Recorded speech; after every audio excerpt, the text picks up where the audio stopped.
Good evening and welcome to BATV News. I'm Andrew Laidley. It will be the largest business process outsourcing BPO facility in the English-speaking Caribbean. Prime Minister Andrew Holness broke ground for the facility in St. Andrew yesterday. The technology park is set to provide over 3,000 call center seats and more than 5,000 permanent jobs. Anthony Morgan reports. The mega BPO facility is being developed by Stanley Motor Limited, which is owned by the Muson Group. The investment is worth more than $30 million and will result in the development of an integrated technology park. Prime Minister Holness says the project represents the confidence of the Muson Group in the nation's productivity and capacity. 58 halfway tree, 58 HWT. Developed into the largest tech park in the Caribbean. 236,000 square feet of space. And this has been done by renovating old warehouses and building new space. The space is predominantly rented to BPO facilities and their support services. He says the new park will play a part in nurturing Jamaica's sustained growth in outsourcing services while capitalizing on foreign investment and an educated workforce. The availability of purpose-built facilities in which to undertake the advanced activities associated with BPO operations and evolving knowledge processing operations. That is one of the main constraints on Jamaica's fulfillment of its true potential in these areas. Meanwhile, the Prime Minister says the move by the Muson Group to develop the park will help Jamaica keep up with the fast-growing outsourcing industry, where service providers are continuously seeking to grow their client base. If Jamaica is going to continue to be viewed by companies as an ideal place to grow their operations, we must invest in building facilities that meet these companies' requirements before they win new accounts. And this is exactly what the Muson Group, Stanley Motor Limited, has done with 58 HWT Tech Park, taking a calculated risk to prepare to meet the continuing growth in the sector. For BATV News, I'm Anthony Morgan. Meanwhile, chairman of the Muson Group, P.B. Scott, says the new technology park will bring more growth to the country. Kenil Gale has that story. P.B. Scott says the new technology park follows a series of developments that the Muson Group has been investing in over the last 2 years. Muson, our group, has invested over $100 million in a number of projects in the last 2 years.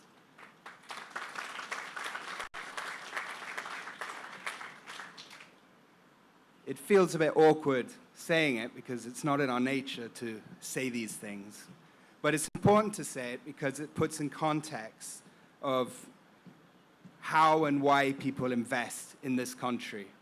And it's important for us that people invest because growth is important. He says it is his wish to see more of this level of investment in the country, adding that the project is not the last investment for the group. Muson has, as we've had in the last 2 years, a pipeline of investments into this country in Jamaica that will probably exceed what we've done in the last 2 years. So we're very excited, and we're looking forward to seeing the development of this wonderful complex and selling more Suptogen to every one of the workers that come in here. In the meantime, Mr. Scott says 58 Halfway Tree will be a very impactful development as it will bring more growth to the local economy. It's really the intersection of where people, probably over 5,000 people, live, work, eat, and learn. Think about it. There's going to be 2,500 seats here, okay? 2,500, right? 2 shifts is 5,000. When I was talking to the CEO of Alorica there, he would say, why are you talking about 2 shifts? We have to work 3. Well, do the maths. That's 7,500 jobs. For BATV News, I'm Kenil Gale. Director of Public Prosecutions, DPP Paula Llewellyn, says a lack of support from successive governments has created excessive backlog in the courts. However, she says her office's capability to deal with a heavy caseload will improve soon when some 17 posts are filled. The DPP was a guest on BATV's business discussion show On Point last evening. Here's more. DPP Paula Llewellyn recently voiced her frustration over the high volume of court cases that her office has to be dealing with due to inadequate staff. She says although her office received the green light from the Finance Ministry for additional staff on April 1, a request for 17 more positions are yet to be filled. The DPP says her office is burdened with new cases and losing at least 10 senior prosecutors to the bench over the last 2 years has not made the situation any easier.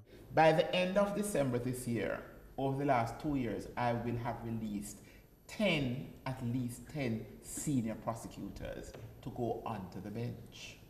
10. Do you know what that does to an organization? Yeah. Because these are the prosecutors who would appear most often in the Court of Appeal, who would do the most complex cases. So you not only lose personnel, you lose experience. Yes. So this is urgent. It is urgent because in order to make up for the loss of experience, you have to double the hands. Yes. You understand? Ms. Llewellyn says her office is also seeing a lot more cases since the introduction of the Committal Proceedings Act. With the committal proceedings, it means that many more cases are coming straight through to the High Court without the preliminary inquiry, which would have perhaps slowed down the case coming through by 6 months to a year. So we have had literally a tsunami of cases coming into the circuit courts island-wide.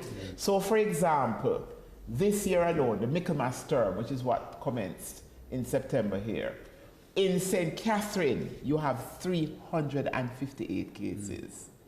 And the circuit courts in the rural areas would run for 3 or 4 weeks at a time. But the DPP says the real reason for the backlog of cases is the lack of attention paid to the justice system by successive governments. You have the backlog because successive governments have chosen to regard the justice system as being less than sexy. Yes. So we have been the perpetual Cinderella without any hope of ever finding a prince. We are not like a highway. The justice system, one, does not bring votes. And we are not like a highway. In the meantime, the DPP says the vacant posts can now be operationalized and should all be filled by next month. Because it has been given a number and it is now on the establishment. So how long you think before you actually have the people working? Well, I have already recruited 7 persons and I'm due to lose 3 more senior prosecutors to the bench by December.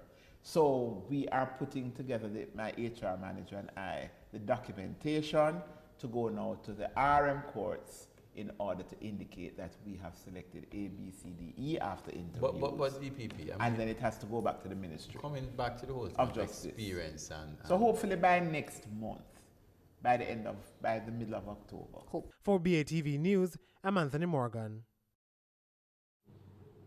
Still to come, academic calls for mandatory pension contribution outside of the National Insurance Scheme, NIS.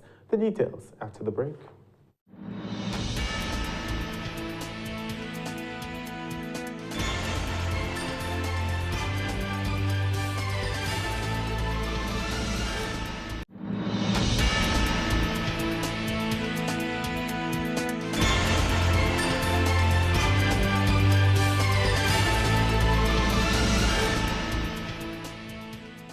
Welcome back. Assistant Lecturer at the UWI Mona Aging and Wellness Center, Julian McCoy Davis, says Jamaica needs a mandatory requirement for saving and retirement planning. She says while the National Insurance Scheme does exist, it doesn't work. Therefore, it's time for a better plan. Here's more. Julian McCoy Davis is calling on pensions experts to come up with a retirement plan which will work better than the one the government has in place now. She says it would help if the plan included some incentives.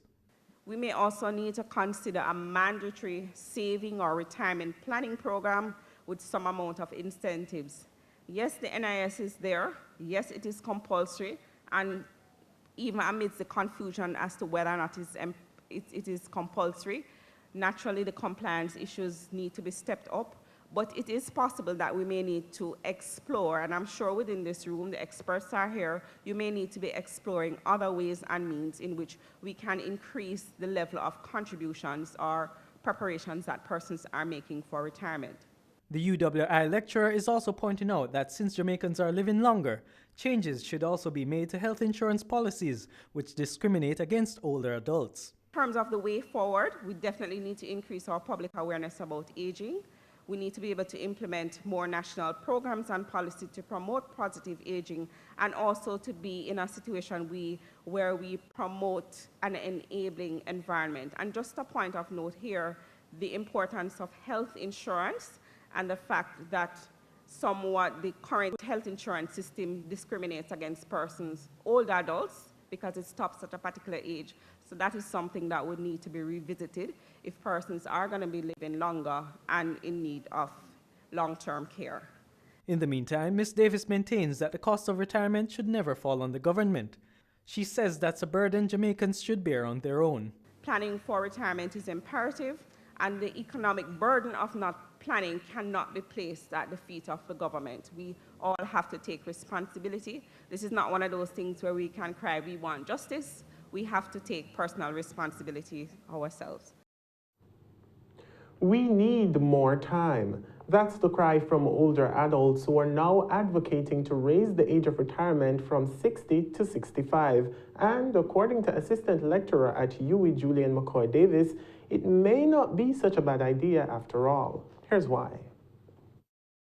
She says based on preliminary data from a research she conducted, the cry for delayed retirement is mostly coming from women who say they need more time to get their finances in order. The amendment to the retirement age, some may consider it unwelcome. For others, it is a blessing in disguise because it is in fact allowing persons a little bit more time in which to prepare for retirement. Ms. Davis notes that respondents also complain that they're not earning enough to save for retirement. At 44.9% indicated that they were not earning enough to be able to save or to plan for retirement. 22.5% indicated that they don't know much about retirement planning.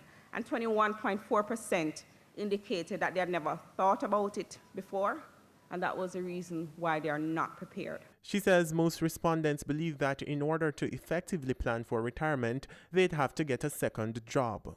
So some of these respondents, for example, were able to say that for them to prepare, well, I think it may require me having a second income. The 9 to 5 alone gives you a set salary. If you work 9 to 5, you can't buy a house and car. It can't do all of that because you're going home, because you're going to have to borrow a loan and pay it back. For BATV News, I'm Andrew Laidley. The Grace Kennedy Foundation has again awarded 9 students entering university with a full scholarship for their entire tenure. Chairman of the foundation, Dr. Fred Kennedy, says while the board considered the academic achievements of the applicants, it was their character which became the determining factor. Nordia Francis Williams reports. Scholarships are usually given to those who perform the best academically. But in order to become a Grace Kennedy Foundation scholar, you'll have to demonstrate a little more than that. So we're rewarding that academic excellence, but we're also rewarding your good character too. I was saying to Caroline, we're not going to give it to anybody that we know is not a good, strong character and has the values to do good and to succeed. So it's a celebration of your excellence, academic excellence, but also of your good character, and I mean that sincerely. The chairman of the foundation encouraged the scholars to continue working hard in order to keep their scholarships. For the full scholarships are for the entire tenure at university, which is an amazing thing. Sometimes scholarships are just for 1 year, but a lot of you sitting here today are full tenured scholars. And it's a challenge to you to maintain those averages and excellent marks so that you can keep earning the scholarship until you're through your studies. He says these scholarships are available to students who wish to study at 4 specific tertiary institutions across the island. As a foundation, we award 9 fully endowed and named scholarships. And these are to 10 tertiary institutions. There's the University of the West Indies, University of Technology, the Edna Manley College of Visual and Performing Arts, and the Caribbean Maritime Institute, which I was reading in the papers has now become an official university. For BATV News, I'm Nordia Francis Williams. Stay with us. Regional and international stories are next.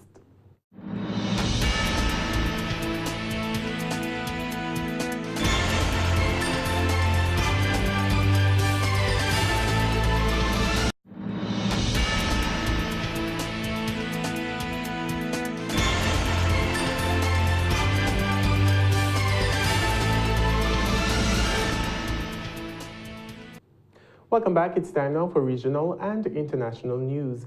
Barbudans are now free to return to the country to assist with the cleanup and rebuilding effort. However, the authorities are warning that this does not mean the island is habitable. More from ABS Television. There has been an improvement in the general state of the environment on Barbuda. Mosquitoes and other vectors have been brought under control, debris cleared, and carcasses burned or buried. However, there are still many risks to public health. These include water catchment facilities that were contaminated by cesspools and the carcasses of animals during Hurricane Irma. There has been the increased level of contamination of surface or stored water by Hurricane Maria. Potable water is not yet available due to the damaged reverse osmosis plant and broken pipes. And so on a limited basis, with the mobile units that are available, with the limited amount of potable water that can be generated from the very small reverse osmosis plants that have been made available, either through the Samaritan Purse or through other agencies that have made those facilities available, there is a limited degree to which life can be sustained on Barbuda. He highlights the likely time frame for the restoration of the reverse osmosis plant. The parts that are required to fully restore the reverse osmosis plant have been ordered, but as usual in those things, it's going to take a period for delivery and for installation, testing and commissioning, and that period is expected to be within the next 2 or 3 weeks. Notwithstanding, they have been able to get the assistance out of Trinidad of a portable reverse osmosis plant, and we expect the arrival of that unit shortly in the next few days, certainly by the weekend. This, he notes, will only generate a limited amount of potable water. Therefore, life will still not be sustainable over the next few weeks. Electricity is still unavailable since the new poles and other parts required have not yet been shipped to the sister isle.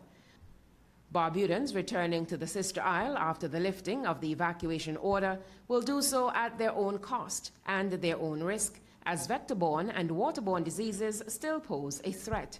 The state of emergency for Barbuda remains in place, allowing the military and the police to exercise continued control over those who may choose to go to Barbuda after Friday, September 29. Sherilyn Biza reporting for ABS News. More than 130,000 people on the Indonesian island of Bali have been forced to leave their homes over fears a rumbling volcano may erupt at any time. More than 500 shelters have been built to house the evacuees. Al Jazeera's Steb Vason reports. For the Balinese, Mount Agung is the center of their universe. The highest mountain on the island is always in their prayers. Now they fear the sacred volcano is angry. Many are fleeing from the mountain, taking their most precious possessions. But some refuse to leave. Wayan Jene was 10 years old when Mount Agung last erupted. He was safe then and is convinced he will be now. If I move to a shelter, who will stay at home? Who will take care of my animals? What about my livelihood, especially if it takes 3 to 4 months? Other farmers have moved themselves and their cattle to safer ground. This village has temporarily adopted more than 70 cows. When we received evacuees in our village, they looked very sad, especially the old people. It reminded me of my late father. For these old people, the cows are their soul. More than 100,000 people and their animals have now moved to safer grounds. An uncertain wait continues. Nobody can predict if and when Mount Agung will erupt. And some are wondering how long the authorities will be able to prevent evacuees from going back home. People now living in these temporary shelters don't know how long they will have to stay. Authorities are trying to keep them healthy and busy. If this will continue for a long time, we will ask evacuees to cook their own food. Also, we want them to start making a living again, even if they live in temporary shelters. We will provide a place and equipment if needed. Indonesia has more volcanoes than any other country in the world.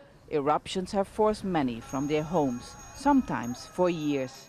The Balinese pray their ordeal will be over much sooner. Step Fasen, Al Jazeera, Klungkung, Bali. Teachers in Niger are threatening to strike in support of thousands of colleagues who were sacked for being incompetent. Government inspectors found out that many teachers in the public school system used fake education certificates to get their jobs. More in this report. Teachers in the capital Niamey meet to plan their next move to support their colleagues who were sacked for being incompetent. Tension in classrooms increased when government inspectors evaluated the competency of more than 60,000 teachers across the country. The inspectors found 60% of primary and secondary school teachers in public schools used fake certificates to get jobs. The teachers' union is warning public schools will close unless the government re-employs the sacked teachers. Our position regarding the evaluation lies in not giving up our demands. There will be no opening for schools before the Niger government changes its stance on this evaluation. The government minister for primary and secondary education says the teachers are incompetent because they scored 3 out of 20 in their evaluation tests. We did not sack them. They were not even better than their students. Do you accept the level of teachers to be less than the level of your children? The union wants us to appoint all of them. It's impossible because there are 56,000 freelance teachers. But the government has a specific program for full-time teachers only. Parents concerned at the quality of their children's education are switching to private, including Qatari and Turkish schools in Niamey. But many in Africa's poorest country cannot afford it, especially when recent floods have forced thousands from their homes. Sinam Kosolo, Al Jazeera. Talking Stocks is after the break. Stay with us.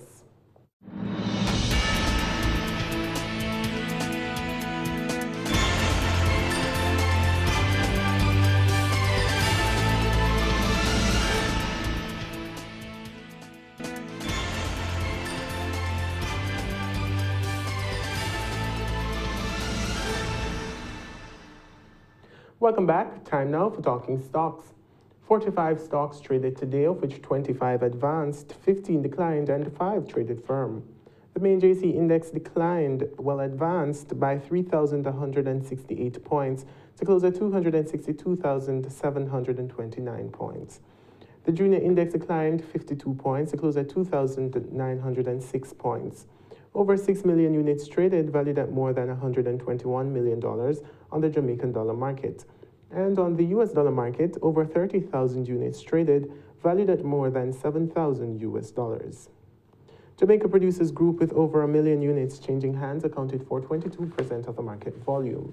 Cable and Wireless was second with over 558,000 units trading. NCB Financial Group, with over 542,000 units, accounted for 7% of the market volume, crossing the floor. Mayberry Investments was the top advancer, up 69 cents to close at $4.79, followed by Panjam Investments, up $2.79 to close at $39.89, and Berger Paints, up 68 cents to close at $12.28. The main decliners were Express Catering, losing 35 cents to close at $4.12, followed by Lasco Manufacturing, down 30 cents to close at $3.54, And the T-Tech down 50 cents to close at $7.05. And that's the news for this evening. But before we go, a recap of our top story. The Musson Group has broken ground for a $30 million BPO facility in St. Andrew. The group says the facility will be the largest in the English-speaking Caribbean. Thanks for watching. For more content, visit our website at batvja.com. I'm Andrew Laidley. Pleasant viewing.